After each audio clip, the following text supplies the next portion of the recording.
বলতে গেলে নীতা আম্বানি ঈশান কিষানের মন জয় করে নিয়েছেন।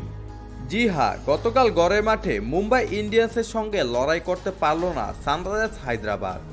প্যাট কামিন্সের দলকে 4 উইকেট এবং 11 বল হাতে রেখেই সহজে হারালো হার্দিক পান্ডিয়ার মুম্বাই ইন্ডিয়ান্স। তবে এদিন ম্যাচ হেরে ঈশান কিষান মন খারাপ করে দাঁড়িয়েছিলেন।